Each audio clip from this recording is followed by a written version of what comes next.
Bonjour et bienvenue sur la matinale. Dans cette vidéo, on va essayer de calculer, ou plutôt de trouver une primitive, ou l'ensemble des primitives de la fonction ln de x, et on va essayer de le faire sans calcul. Alors ce que je vous propose, c'est d'abord on va le faire avec calcul, pour voir la technique classique qu'on vous demandera probablement en cours, et après on va le faire sans calcul, parce que j'ai vu ça il n'y a pas longtemps dans une vidéo, et je trouve que la technique elle est vraiment incroyable, c'est géométrique, et c'est ultra simple je trouve, donc on va le faire ensuite sans calcul.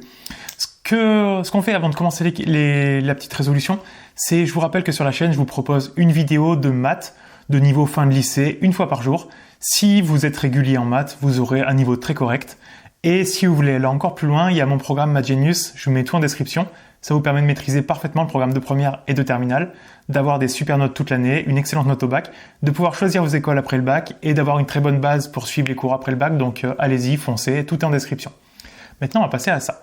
Alors, ce qu'on vous demandera très souvent en cours, c'est de calculer, par le calcul, de trouver une primitive. Autrement dit, faire l'intégrale de ln de x. On va calculer ça sans borne, ce qui fait qu'on cherche une primitive et pas une intégrale. Alors, je parle d'intégrale parce que c'est le symbole, mais on cherche plutôt une primitive. On n'a pas de primitive connue pour ln, donc on est obligé de faire une intégration par partie. Je vous remets la formule de l'intégration par partie. C'est intégrale de u'v qui est égale à crochet uv. Alors, crochet veut dire que c'est déjà une primitive, moins intégrale de uv'. Nous, ce qu'on calcule, c'est celui-là. Il faut identifier qui est U' et qui est V dans cette formule. Nous, on n'a que ln. Et on sait que de l'autre côté, on va avoir besoin de U et de V'. Mais donc, comme on n'est pas capable de trouver une primitive de ln, ça veut dire que de l'autre côté, on n'est pas capable de trouver U. Donc, il ne faut surtout pas partir avec ln comme étant U'. Donc, forcément, ln, c'est le V. La dérivée de ln, on doit savoir que c'est 1 sur x. Mais qu'est-ce qu'on met pour U' et U? Et bien en fait, ln, il est multiplié par 1 ici. Donc là, on va mettre U' qui vaut 1, et une primitive de 1, c'est x. Donc ce truc-là, si on respecte la formule qui est à côté, U fois V, U il vaut x, V il vaut ln, donc on a x fois ln de x, moins intégrale de U qui vaut x, fois V' qui vaut 1 sur x. X fois 1 sur x, ça vaut 1. Intégrale de 1, autrement dit une primitive de 1, c'est x. Et donc, une primitive de ln de x, c'est x ln de x moins x.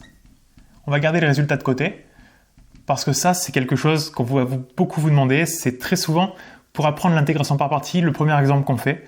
Donc voilà, vous avez la méthode. C'est pas ce qui m'intéresse le plus dans cette vidéo. Moi, ce qui m'intéresse, c'est de vous le montrer de façon géométrique, pour vraiment comprendre comment le trouver, sans calcul, et je trouve ça vraiment trop cool. Comme on cherche une primitive de ln, la première chose qu'on va faire, c'est qu'on va commencer par représenter notre fonction logarithme. Ça, il faut la connaître. La fonction logarithme, elle ressemble à ça. Donc là, on a l'axe des x, là, l'axe des y. Cette fonction, c'est y qui est égale à logarithme n'est pas rien de x. On a une valeur à connaître, c'est celle-là. On sait que ln de 1, il vaut 0. Donc à 1, on est égal à 0.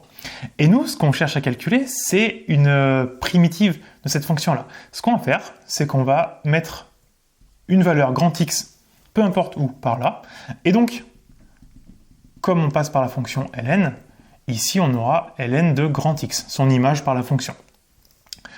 Hop, on a tout ça. Si y est égal à ln de x, il suffit de mettre de l'exponentielle, et donc on va se retrouver avec exponentielle y, qui est égal à exponentielle ln de x, donc qui est égal à x. Un exponentiel et un ln, les deux s'annulent quand ils se touchent. C'est la même chose, mais on en aura besoin pour la suite. Ce qu'on va faire, c'est que, plutôt que d'essayer de calculer une primitive de notre fonction ln, qu'on n'arrive pas à faire comme ça, on va voir plutôt un carré, parce qu'une primitive, une intégrale, c'est une aire sous la courbe. Donc on pourrait tenter, nous, ce qu'on cherche, c'est à calculer ce truc-là. Mais ça, on n'y arrive pas. Par contre, calculer l'aire totale de ce carré-là, c'est hyper simple. De ce rectangle, pardon, c'est hyper simple. Un rectangle, on fait longueur fois largeur et c'est fini. Donc, lui, on va l'appeler R2, et lui, on va l'appeler R1. Dans ce cas-là, on va avoir l'aire du rectangle qui va être égal à A1 plus A2. L'aire d'un rectangle, on a dit, c'est la longueur. Donc la longueur ici, on va de 0 jusqu'à x, donc ça fait x. La hauteur, on va de 0 jusqu'à ln, donc ça fait fois ln de x, égale A1. En fait, c'est elle qu'on cherche parce que l'aire sous la courbe, c'est l'aire sous la courbe, c'est l'intégrale, donc c'est ce qu'on cherche. Donc ici, c'est l'intégrale qui va de 1 jusqu'à grand X de la fonction ln plus A2. Et c'est là que c'est un tout petit peu particulier, il faut bien suivre pour comprendre. Sur l'axe, pour calculer l'aire A2, on ne peut pas rester sur l'axe X. L'axe horizontal, c'est hyper bizarre.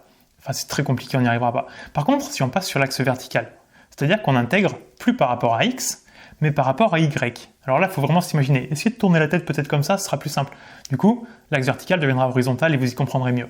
Notre y, donc déjà, comme on fait en fonction de y, on va mettre un dy à la fin. Notre y, il va de 0 jusqu'à ln de grand x. Donc on va faire une intégrale qui va de 0 jusqu'à ln de grand x. Et c'est pour ça que j'ai fait ça à côté. Regardez. Tout à l'heure, on a intégré par rapport à x, parce que notre fonction, elle dépendait de x, c'était ln de x. Mais si on intègre par rapport à y, et bien notre fonction maintenant, qui dépend de y, c'est exponentielle y. Donc là, on va faire l'intégrale d'exponentielle y dy. Regardez ce qui se passe. À gauche, x fois ln de x. On a tout ça égal. Ce qu'on cherche, intégrale de 1 à x ln de petit x dx, plus, alors là c'est le seul moment où il y a un tout petit peu de calcul à faire, mais bon, une primitive d'exponentielle, quand il n'y a que du x ou que la variable à l'intérieur, c'est très facile, c'est elle-même. Donc primitive d'exponentielle y, et ben c'est exponentielle y. Donc on va le mettre entre crochets comme c'est une primitive, à prendre entre 0 et ln de grand x. Ce que je vais faire, c'est que je vais le mettre encore au-dessus. On va donc avoir grand x ln de grand x. Ce qu'on va faire en même temps, c'est qu'on va peut-être calculer le crochet ici.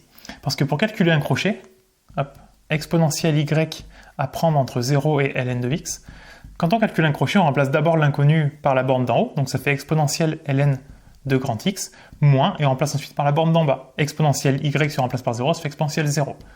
Exponentielle et ln, quand ils se touchent, ils dégagent, donc il nous reste x, et exponentielle 0, il vaut 1. Donc, le crochet ici, il vaut x moins 1. Mais si on le met de l'autre côté, parce que nous, comme on cherche l'intégrale ici, il faut que tout le reste, on le mette de l'autre côté. Donc le crochet, on va le mettre de l'autre côté. Donc, x va devenir moins x, et moins 1 va devenir plus 1. Et tout ça, ça va être égal à l'intégrale de 1 à x, ln de x, dx. Et regardez, c'est ce qu'on voulait. Alors vous allez me dire, il y a un plus 1 qui est sorti et on ne sait trop d'où. En fait, c'est hyper simple parce que là, on a une primitive, mais quelle est la dérivée de 5 par exemple? C'est 0. Quelle est la dérivée de 9? C'est 0. Donc là, si je rajoute n'importe quel nombre, un réel, une constante, bah ça change rien, j'ai toujours une primitive. Quand je dérive ça, le plus c, il n'a aucune incidence, donc je retombe bien toujours sur mon ln de x.